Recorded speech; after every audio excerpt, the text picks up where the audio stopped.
हालात में भी पेश नजर इनको रखना चाहिए, इनका एहतराम करना चाहिए। लेकिन हमारी हुकूमत जितनी दूर निकल गई है और क्योंकि लेजिटिमेसी की भी तलाश में है, एनआरओ के जरिए बरसर सुधार आई है, तो मुझे कम अज कम ذاتی तौर पर ज्यादा उम्मीद नहीं है कि वो इस वाक़े से कुछ सबक, जिस तरह खामोशी से सारा मामला हुआ है और लोगों को एतबार, देखिए ना, ओबामा ने तो अपना गलत केस भी प्लीड किया और अपने कातिल का भी दिफा किया। बालफाज दीगर उसने सरदार जरदारी साहब से कहा कि तुम अपना सही केस जो आफिया का था उसको भी नहीं प्लीड कर सकते, तुम्हारे अंदर इसकी कुव्वत और हिम्मत भी नहीं है।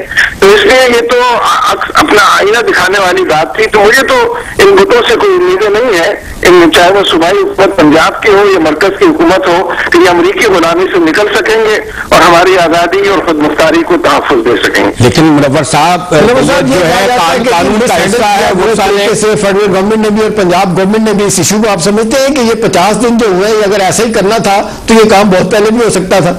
बहुत पहले उस वक्त होता जब हमारा धरना ना होता, रोज यहाँ पर मुजाहरे ना होते, ये प्रेशर ना होता। वरना तो आप देखिए पंजाब हुकूमत कहती है कि हमने मरकज को खत लिख दिया था और मरकज से रोज लड़ाई लड़ते हैं, खुले बंदों प्रेस कॉन्फ्रेंस करते हैं, कभी तस्करा नहीं किया कि खत लिखा था और क्या लिखा था। तो ये तो हैंड एंड ग्लव्स थे, पंजाब की हुकूमत भी मरकज की हुकूमत भी इस मामले में, और दोनों डू मोर के नतीजे में और उस प्रेशर के नतीजे में जो अमरीकी एहलकार रोज उन पर डालते थे उसका शिकार हुए थे। तो पंजाब की हुकूमत ने भी हद दर्जा नेग्लिजेंस का, गफलत का और हुकुल वतनी से कहीं दूर जाकर फंस जाने का मुजाहरा किया। लेकिन मुनव्वर साहब, बहरहाल अगर वर्सा ने शरीयत के तौर पर अपना हक इस्तेमाल किया है, बेचारे जो उनका पसमंदर है, बंदे मारे गए, उन्हें मुस्तकबिल शायद अजीज होगा। आप लोग, मैंने कहा ना, आप उसको सियासी और नजरियाती इशू बना रहे थे, उन्होंने अपने इंसानी और खानदानी तौर पर देखा इसको।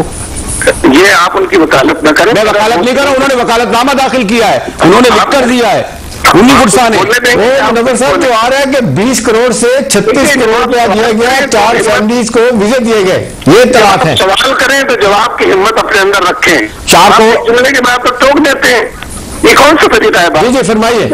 आप क्यों राब्ता करते हैं जब आप जवाब नहीं सुनना चाहते? मुनव्वर साहब, आप सवाल भी, मैं तो भाई आपसे कह रहा हूँ कि उन्होंने अगर हक इस्तेमाल किया ना, मुझे कहने देना, इसके बाद आप कह चुके हैं ना। अच्छा, फिर बताइए। जी बताइए।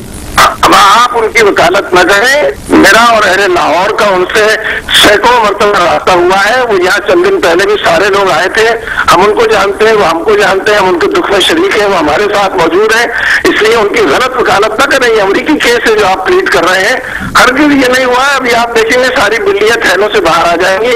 उनके वकील के साथ जो सलूक किया गया है, खुद उनके मकानात बंद हैं, इस वक्त भी ताले पड़े हुए हैं वहां पर, पूरे रात बंद थे, उनको जबरदस्ती बिलजबर ले जाया गया है। आपको तो ये कोट करना चाहिए और अपनी स्टोरीज अपने नुमाइंदों के जरिए लोगों के सामने पेश करना। मैं तो आपको ये भी शुरू बता रहा हूँ कि राजा इरशाद वहां पेश हुए, 16 लवाकिन मौजूद हुए, उन्होंने दस्तखत करके हलफनामा दिया। जज ने उनसे पूछा कि आपने ये खुबा, आपके दस्तखत हैं, आपको ये पैसे कबूल है, ये सब हुआ है? देखिए, शमाइला कमल ने खुद बयान दे दिया है, वो आ गया है उसके ऊपर, मुझसे भी उसने बात की है। उसने तो आगे तक बात की, हम इज्तिमाई खुदकुशी की भी धमकी दे रहे हैं और हम इस तरह गुजर जाएंगे, इस तरह हमारी बहन गुजर गई थी।